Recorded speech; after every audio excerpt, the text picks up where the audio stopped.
all your school rugby, all in one place. This is Next Gen 50.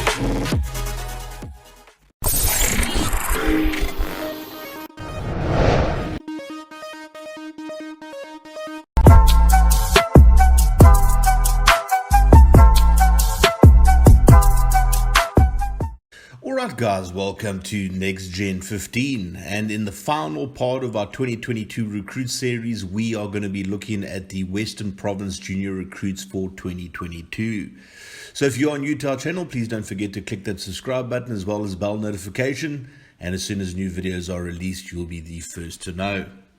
So Western Province, obviously one of the regions in South Africa with the most talent, often have a lot of their talent moving across the country. They have managed to retain some talent and have definitely got some external exciting talent coming through the system as well. I think defied expectations in last year's under 20 competition by making the final, just barely losing in the final to the Lions team. But no doubt, if you take a look at what talent they have at junior level plus the incoming class, there's going to be a lot of depth, guys, specifically in the backline area. Now, a lot of you have commented that I've missed out on numerous players in some of the lists. Unfortunately, guys, we try our best to list as many players as we can and give exposure to as many players as we can. But like I've said on numerous occasions, we try and reach out to the unions. We never get anything back from the unions. So it definitely doesn't make our job that much easier.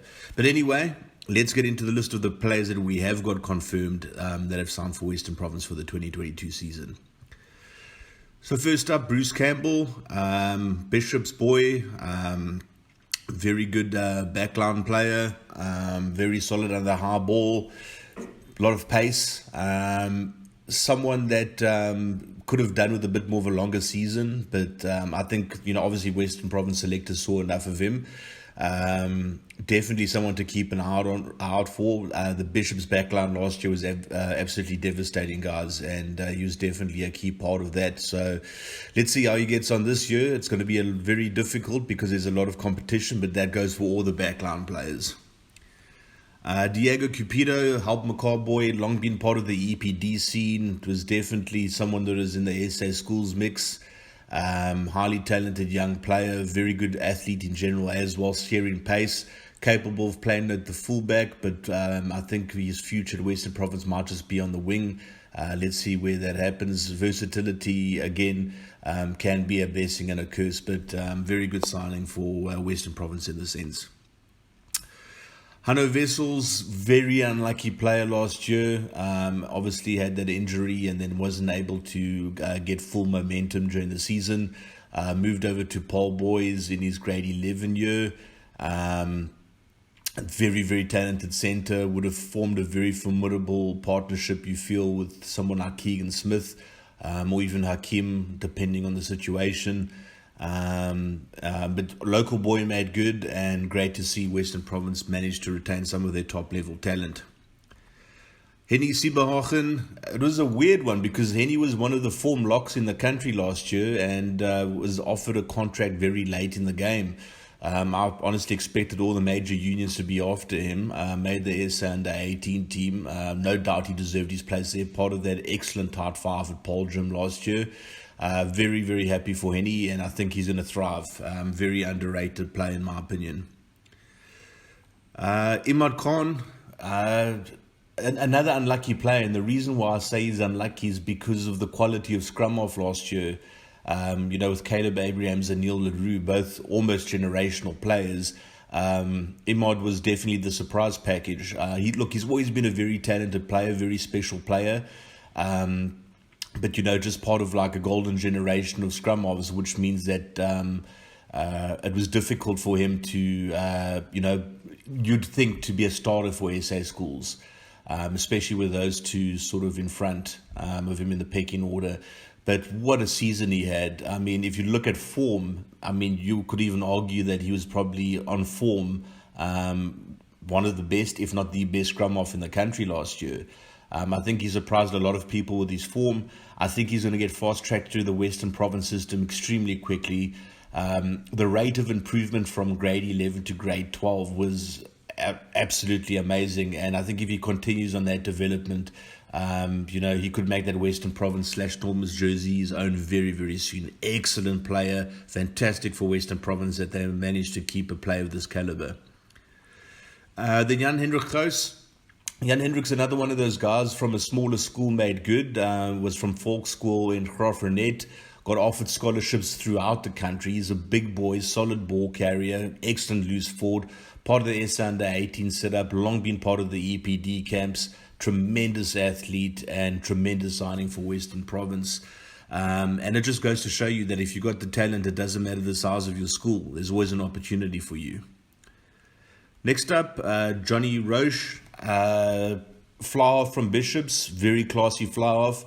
I think very underappreciated last year. We didn't mention him enough ourselves, to be completely honest with you. But in a backline, that center combination of Suleiman Hartzenberg and Bruce Campbell, obviously he got all the plaudits as well as Imad. But Johnny was very much the architect of that Bishops backline, and he really gave his backline quality ball.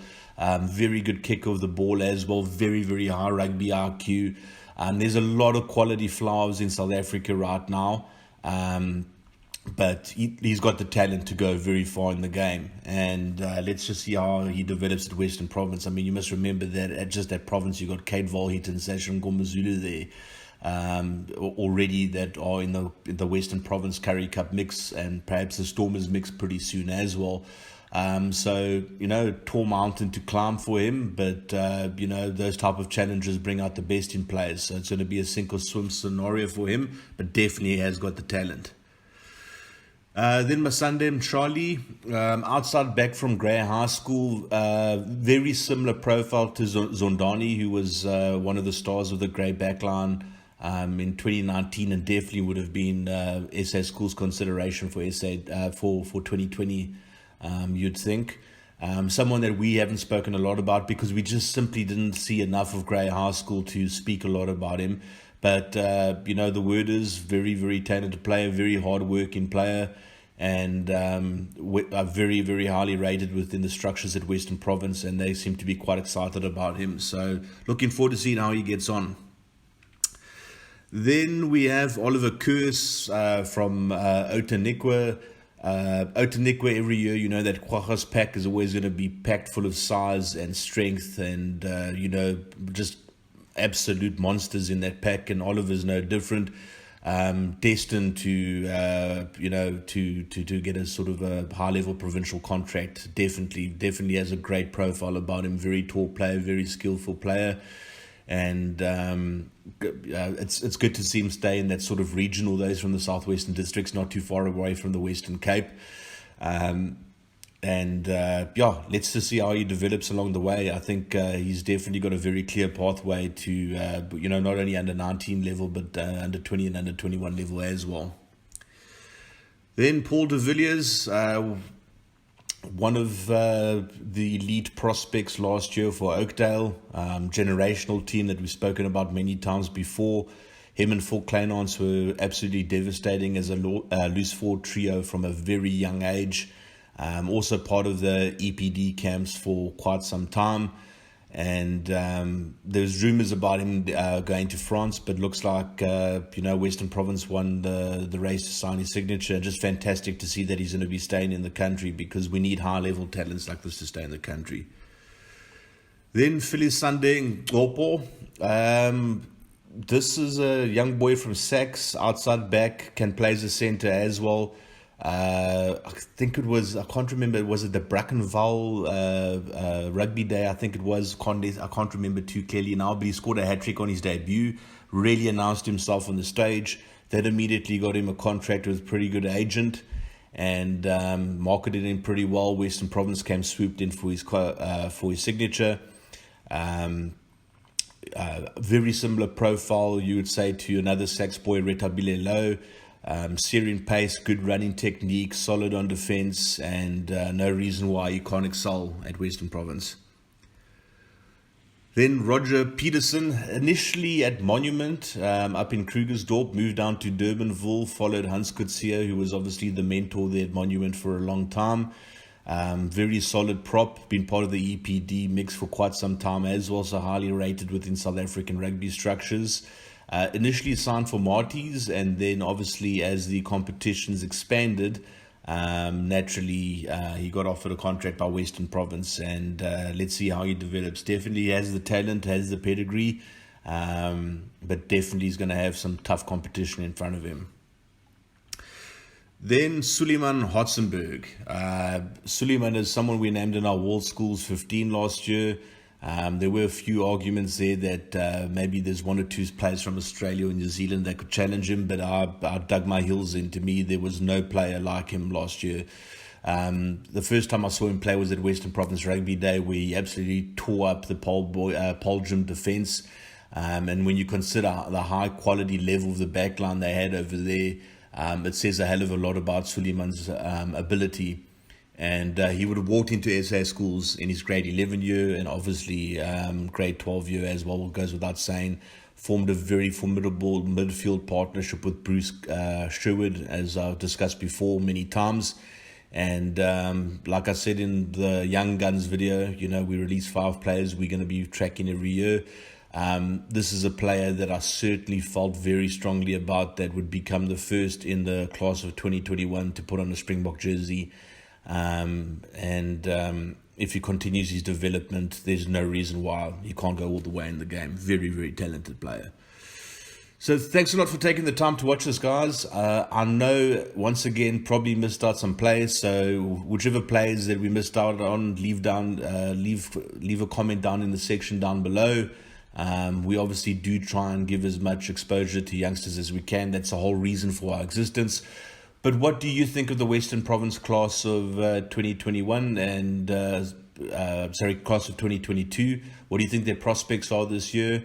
I think there's going to be some exciting talents coming through. If you take a look at this year's under 20 group as well as this year's under 19 group, I think the backline is going to probably be one of the best in South Africa this year. Very exciting times ahead for Western Province Rugby, and hopefully they can continue this momentum. And as always, have a fantastic week further. Cheers. Bye.